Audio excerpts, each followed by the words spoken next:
daremos continuidade a esse módulo, trazendo o Dr. José Ângelo Silveira Zuanazzi, que é farmacêutico e doutor pela Université Paris-René Descartes, possui vasta experiência nas áreas de farmacognosia e química de produtos naturais, atuando como professor de graduação e pós-graduação na Universidade Federal do Rio Grande do Sul. O Dr. José Ângelo é membro do Comitê Temático de Farmacognosia e Plantas Medicinais da Farmacopeia Brasileira, faz parte da Academia de Ciências Farmacêuticas do Brasil, é coordenador substituto do Programa de Pós-Graduação em Ciências Farmacêuticas, membro titular do Conselho de Curadores da da Universidade Federal do Rio Grande do Sul e vice-coordenador do Instituto Nacional de Ciências e Tecnologia em Biodiversidade e Produtos Naturais. Bem-vindo, Dr. José Ângelo, e uma excelente palestra. Primeiro, gostaria de agradecer o convite da Bifisa.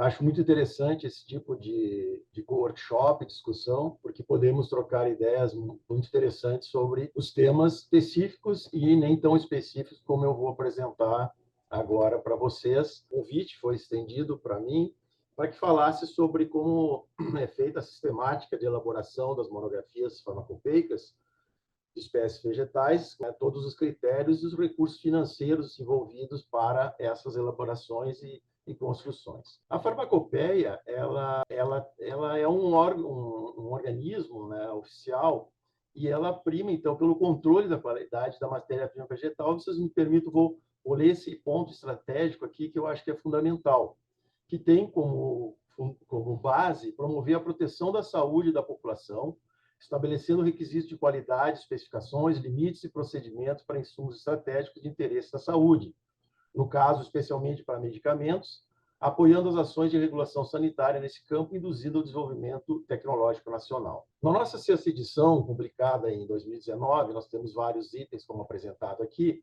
e um deles, então, são as plantas medicinais. Essa sexta edição ela se encontra disponível na web, então qualquer um pode acessar. Bom, o que caracteriza uma monografia farmacopeica ou analítica?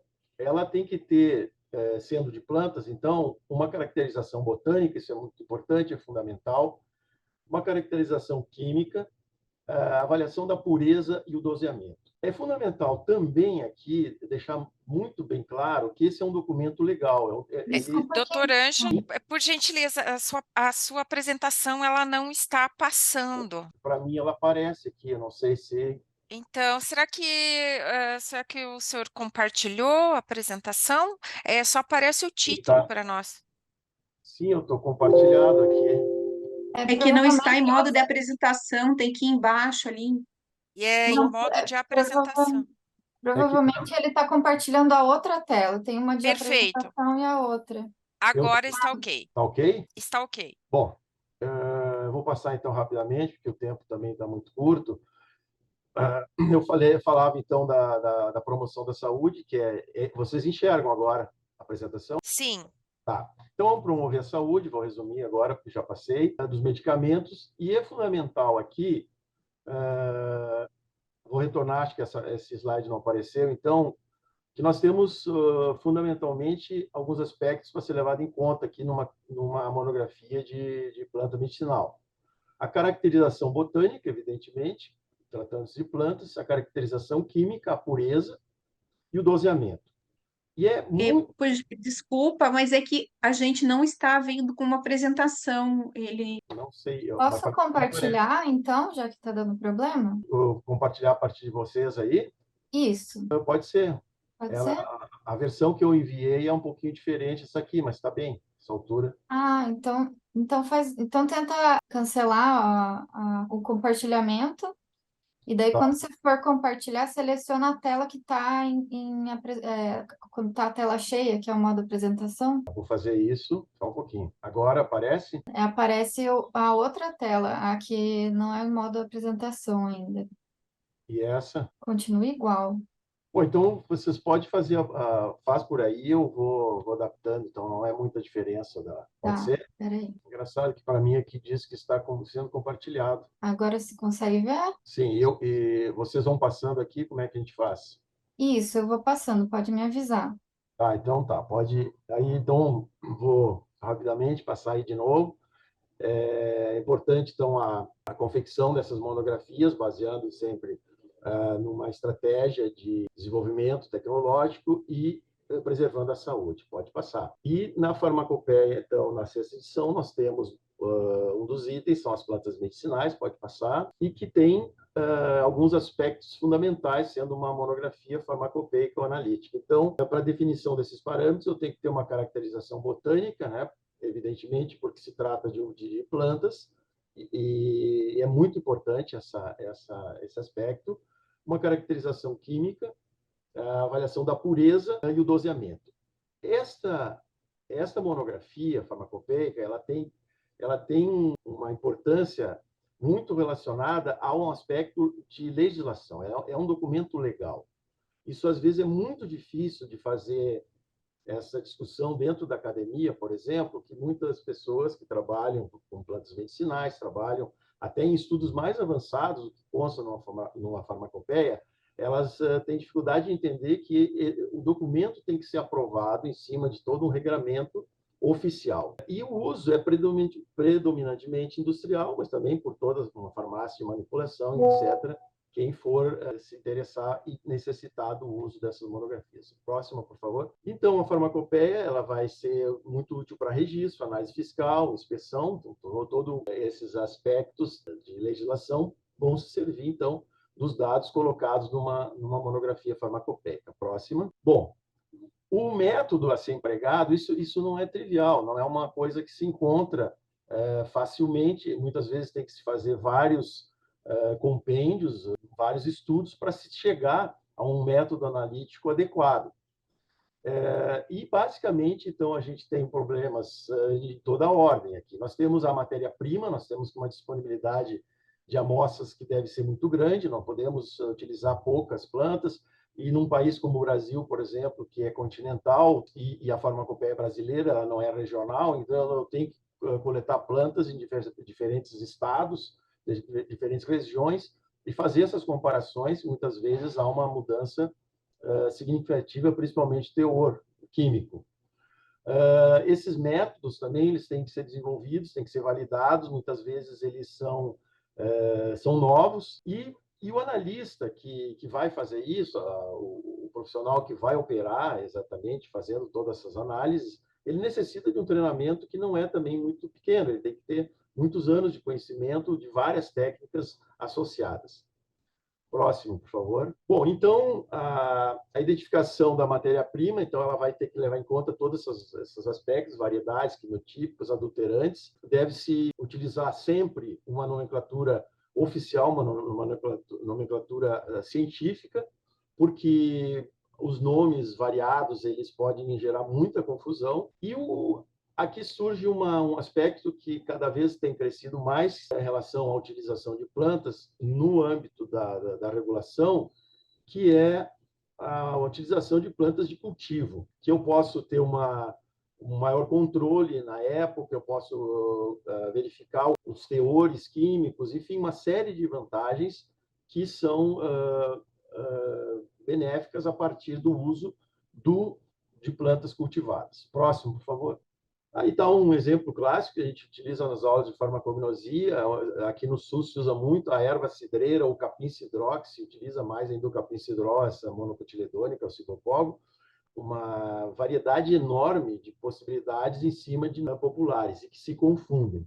Então, isso sempre vai ser um problema e parece que passam os anos e continua essa dificuldade, porque muitas vezes o uso popular ele é muito grande e ele é o apelo pelo qual se vai comercializar alguma coisa.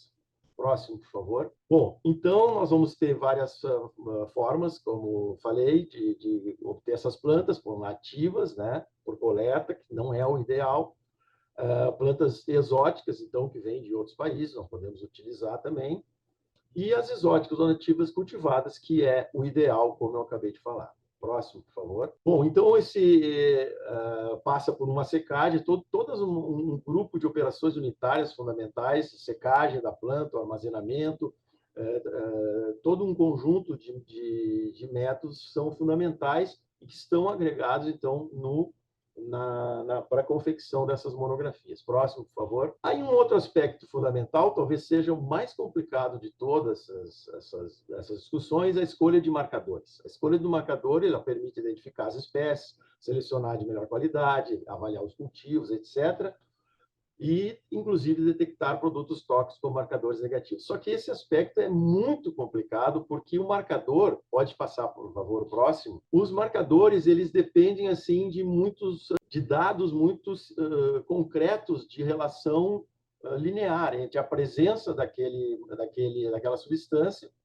e a atividade. Isso é muito pouco comum. Existem casos, por exemplo, em que o ativo principal ele é quantificado exatamente pela existência dele e atividade. Também existem aqueles que é um grupo de marcadores químicos, como, por exemplo, isoflavonas do trevo. Então, são avaliados todo um somatório da presença, não necessariamente em específico do teor. Próximo, por favor. Então, nós vemos aí vários casos, os ativos não específicos, características de espécie, um grupo químico total que está sendo questionado, se utiliza, por exemplo, combustaninos totais, flavonoides totais, que é muito amplo, e como alguns componentes principais, como a hipericina. Esse marcador negativo também dependendo, claro, cada planta pode ter ou pode não ter, também é um dado muito relevante no estudo da monografia das drogas vegetais. Próximo, por favor. Bom, então, pode passar esse aqui também, eu acho que eu já acabei falando, eu vou resumir, porque eu estou vendo que o tempo está... Bom, então, um outro aspecto também que é importante, que também é uma operação unitária fundamental, é a preparação da amostra. Então, eu tenho que ter uma relação droga-solvente, o tamanho das partículas, o líquido extrator, o tempo de extração, tudo isso tem que ser validado, tem que ser otimizado, né? E isso leva também um tempo muito grande, não é? Muitas vezes esses dados não se encontram na literatura, eles têm que ser desenvolvidos a partir quase do básico. E algum processamento mais específico, como solventes, o pH, enfim, dependendo da idiosincrasia de cada vegetal a ser estudado. Próximo, por favor. Bom, aí um exemplo prático aqui de três vegetais, o Equiseto emale, gigante e o arvense. São plantas morfologicamente, se olha, são diferentes, mas pode passar o próximo slide, por favor. Vejam que isso aqui é um trabalho que foi feito aqui no nosso programa de pós-graduação, são várias análises, são vários testes feitos, e se verifica, então, uma variação, a presença do mesmo metabólito, mas variações muito grandes, às vezes, de quantidade, e a não presença em uma e outra. Pode continuar, por favor. Próximo. Bom, então, em resumo, eu preciso de uma revisão bibliográfica muito bem feita para ver tudo que tem sobre aquela... Eu faço um template, então, com essas monografias, para ter uma ideia do que vai ser estudado. As descrições botânicas, macro, microscópicas, são fundamentais. Essa parte, como eu já disse anteriormente, no início, é fundamental. E a identificação botânica é que nos dá a continuação de certeza do que nós estamos trabalhando na sequência. Daí, depois, um relatório da droga vegetal, que são análises físico-químicas, né, da identificação propriamente dita, 100% às vezes é uma cromatografia em camada delgada e também análises físico-químicas. Depois, a validação analítica da droga, para ver exatamente qual é o marcador. Isso aí, muitas vezes, é bem complexo e demora muito tempo também. Aí eu tenho um relatório de todo esse trabalho, são volumes extensos que não irão na monografia, eles não vão aparecer na monografia, eles são extremamente extensos, que dão todo esse processo de validação, etc. E um teste final que dá robustez a toda a análise, que é a validação interlaboratorial. E aí está pronta a minuta da monografia, que daí, então, ela é colocada em consulta pública, enfim, passa para as etapas finais. Todo esse processo é um processo que ele leva muito tempo. Próximo, por favor. Em resumo, então, uma monografia vai ter um cabeçalho, vai ter os caracteres organolépticos que está em desuso, seria o odor, testar se é ácido, se não sei. Isso aí já se não se coloca mais, isso está só em algumas monografias mais antigas, devido à possibilidade de alergias, toxicidade. Uma descrição macroscópica da droga e da impureza, se for possível. Microscópio da droga, do pó e das impurezas, também se for possível. A identificação, que 100% das vezes é uma cromatografia em camada delgada. Ensaios gerais de identificação, são ensaios físico-químicos. A pureza, então, dessa matéria-prima, que vai chegar na monografia. O doseamento de Clay, CG, espectrofotometria, enfim, algumas testes possíveis, a embalagem, armazenamento e as pranchas botânicas. Pode passar, por gentileza? Eu vou dar um exemplo aqui, que a Melissa, que é uma das monografias que contém todos esses aspectos. Então, está ali o cabeçalho, nós vamos ter a droga vegetal, então ele é a descrição da droga. Então, vai ter um nome em latim, que é uma expressão antiga, que se mantém na farmacopeia. O nome sempre, o binômio, né? Gênero, espécie e autor, família, e aí o que contém naquela monografia, que são folhas secas, raízes, etc., que contém, enfim, os metabólitos que são dosados a seguir. Essa aqui contém esses caracteres organolépticos, como eu falei, não se usa mais, mas, enfim, ela ainda contém folhas amassadas, então tem um odor forte, aromático, semelhante ao citral. Pode passar, por gentileza. A descrição macroscópica, pode ir passando agora, é bem rápida, assim, a descrição macroscópica, depois ela tem a descrição microscópica, na sequência, bastante extensa, pode passar. Essa continuação, pode passar, por gentileza. A descrição microscópica do pó, das impurezas, depois das impurezas, né? Aqui pode esperar um pouquinho. A identificação, então, como eu falei, é uma cromatografia em camada delgada, tem todas as especificações ali. Então, quando eu tenho proceder e tenho o método geral, como se executa na farmacopeia essa cromatografia eventualmente, a fase estacionária, a fase móvel, etc., e o desenvolvimento da cromatografia, e consta, então, na monografia, uma representação esquemática da cor e do RF, em que aparecem, então, essas identificações, tá? Quase como um fingerprint do extrato. Próximo, por favor. Nos ensaios de pureza, da mesma forma, nós vamos encontrar esses itens 5, 4, 1, 3, 1, 4, etc. Nós vamos lá, então, nos métodos gerais, se diz como isso é feito, né, para caracterizar esses ensaios físico-químicos. Próximo, por favor. E aí, então, nós podemos, no caso da Melissa, então, nós temos um doseamento por espectrofotometria, tem todas as descrições, pode passar, por gentileza. Por Clay, HPLC, então, nós temos também todas as descrições, pode passar, por gentileza. Pode ir também, isso aí, toda a descrição, como é feito. E, finalmente, então, o cromatograma. Esse cromatograma consta nos relatórios, mas não consta ainda na monografia da farmacopeia. Pode passar, por gentileza. Também para a Melissa, nós temos uma análise para cromatografia a gás, então tem todos os procedimentos, pode passar, por gentileza. Próximo, então, todos os dados. E, finalmente, o cromatograma, onde contém os metabólitos presentes no vegetal. Próximo, por favor. Embalagem e armazenamento, normalmente é um default, recipiente de vidro bem fechado, abrigo da luz, calor e umidade. E, no caso, quando consta um reagente, solução específica para aquela monografia, também é colocado na sequência da monografia. Próximo, por gentileza. Então, aí também essa prancha botânica, está toda com as suas descrições, que consta, esse sim também consta na nossa farmacopeia, nas monografias da nossa farmacopeia. Próximo, por gentileza. Bom, o financiamento para a elaboração das monografias, todo esse processo é coordenado pela COFAR, da Anvisa, nossa agência de vigilância, e ele é desenvolvido por centros de pesquisa públicos, normalmente institutos federais, ensino superior, universidades. E o financiamento ocorre principalmente, salvo o melhor juízo, com recursos públicos, sejam nacionais e internacionais.